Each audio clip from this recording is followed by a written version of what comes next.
ప్రియమైన కళాకారులకు వందనం, శుభాభివందనం, ఉద్యమాభివందనం తెలియజేస్తూ ప్రియమైన మిత్రులారా, పాటకు ముందు ఒక విషయం చెప్పాలి కాబట్టి చెప్తానా.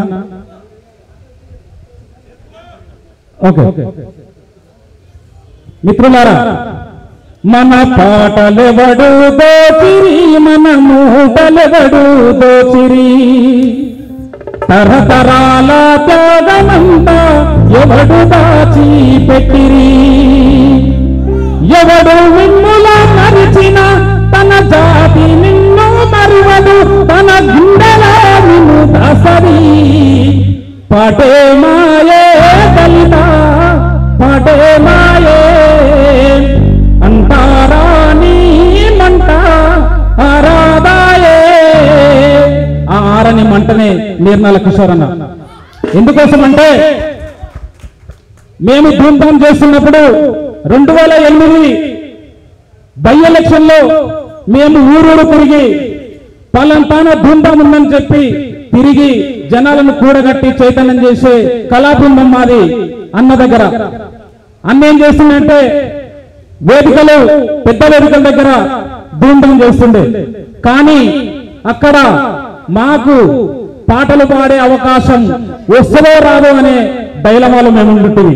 2008 బై ఎలక్షన్ వికారాబాద్ కాన్స్టిట్యున్సీలో అంటే మేము ఊరూరు తిరుగుతుంటే ఒక రోజు మరిపల్లి మండలంలో ధూమ్ధాం జరుగుతుంది. ఆ ధూమ్ధాం కు అన్న టీం వచ్చినక్కడికి వస్తే అన్నకు ఎవ్వరూ చెప్పలే, అన్న నేను పాట పాడతానని చెప్పలే, మా టీంలో ఎవ్వరూ చెప్పలే. అన్ననే మధ్యలో సగం ధూమ్ధాం అయింది. జనాలు చెక్కు చెదరకుండా అక్కడనే ఉండి చెక్కు చెదరకుండా అన్న పాటలు పాడుతుంటే, రాగాలు తీస్తుంటే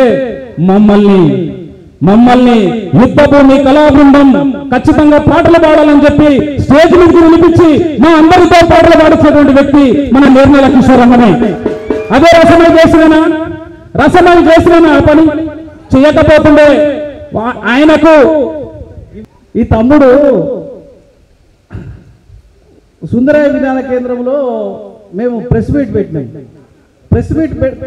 బషీర్బాగ్ ప్రెస్ క్లబ్ లో ప్రెస్ మీట్ పెట్టినాం ఇదే ఉద్యోగాల విషయంలో. అయితే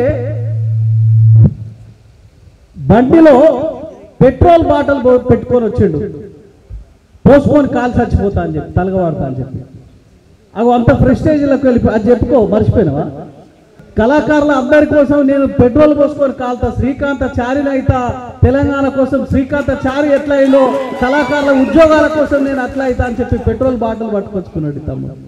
నేను అప్పటి నుంచి పెట్రోల్ బాటిల్ నాగార్జున అంట, ఈ పెట్రోల్ ఎప్పుడన్నా వచ్చిన పెట్రోల్ బాటిల్ తెచ్చినాం అయిందని చెప్పంట. ఓకే, నన్ను ఆపింది ఆ రోజు యాకన్న మొదటి స్థానంలో ఉన్నాడు, అన్న కిషోర్ అన్న మొదటి స్థానంలో ఉన్నాడని తెలియజేస్తూ నేను కూడా పాట పాడతా, నేను కూడా ప్రజలను చైతన్యం చేస్తా, నేను కూడా ధూమ్ధాం చేయగలను, నేను కూడా ప్రజలను మెప్పించగలను అనే సత్తా ధైర్యం నాకు అన్నిటికీ అర్హున్నైతే నా జిల్లాలో ఒకటే మండలం, అది తిమ్మాజిపేట మండలంలో వీళ్ళంతా కళాకారులే, ఉద్యమ కళాకారులే. ఒక తిమ్మాజిపేట మండలంలో 8 మందికి ఉద్యోగాలు, 8 మందికి ఉద్యోగాలు ఒకటే తిమ్మాజిపేట మండలంలో. అదే ఓవరాల్ అచ్చంపేట కాన్స్టిట్యున్సీలో నాగర్ కర్నూలు జిల్లాలో ఒకటే మండలం, బిస్నపల్లి మండలం 12 మందికి ఒకటే మండలానికి వచ్చింది, ఎవరికి రాదు. కాబట్టి నేను ఒకటే చెప్తాను, రసమై అనేటాయన ఏ లెక్కలైతే ఉద్యోగాలు తీసుకురావాలని చేసిండో ఆ జిల్లా వాళ్ళకు కూడా అతనే స్ప్రెడ్ చేసిండు. అక్కడ స్ప్రెడ్ చేసిన తర్వాత ఈడ కళాకారులు ఎవరు, ప్రజలను చైతన్యం చేసిన వాళ్ళు ఎవరు, పాట వచ్చిన వాళ్ళు ఎవరు, రాని వాళ్ళు ఎవరు, అది గమనించకుండా, అది తెలుసుకోకుండా, నోటిఫికేషన్ లేకుండా అవన్నీ నియామకాలు చేపడితే మరి నా పక్కలున్నోళ్ళు పాటలు పాడి నా పక్కలున్నోళ్ళు ఉద్యోగాలు చేస్తుంటే మనకు బాధ ఉంటుందా? ఉండదా? ఆట రానోడు పాట రానోడు మన పక్కలున్నోడే చేస్తుంటే మరి మనకు దుఃఖం రాదా? వస్తుంది కదా. అందుకనే నేను ఇలా మాట్లాడొద్దు అనుకున్నా, రేపే మాట పాట 2 రేపే చేద్దాం అనుకున్నా. కానీ ఇవాళ గాయపడ్డ మనమే చరిత్ర సృష్టించాలి. అది నేను అనుభూతి వెంకన్నకు చెప్పిన, చక్రాల రగన్నకు చెప్పిన, సోమన్నకు చెప్పిన, కిషోరన్నకు చెప్పిన, ప్రతి ఒక్కరికి చెప్పిన. ఇదే సంస్కృత సేన ఇక్కడ నిర్వహించినప్పుడు ఇదే వేదిక మీద మా రాచకొండ రమేష్ మా చక్రాల రగన్న ఒక డ్రామా వేస్తే అక్కడ పరవశించిపోయినాం.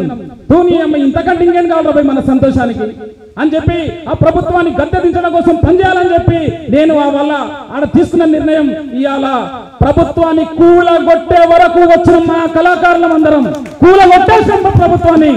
కాబట్టే మనం అందరం చైతన్యం కావాలి. ఇప్పుడు ఖచ్చితంగా ఈ పాటల పల్లకిలో మనం ఊరేగాలి. ఈ పాటల పల్లకిల నావలో మనం సాగాలని తెలియజేస్తూ సమ్మక్క సారక్క ఎత్తిన కత్తి. Okay, thank you.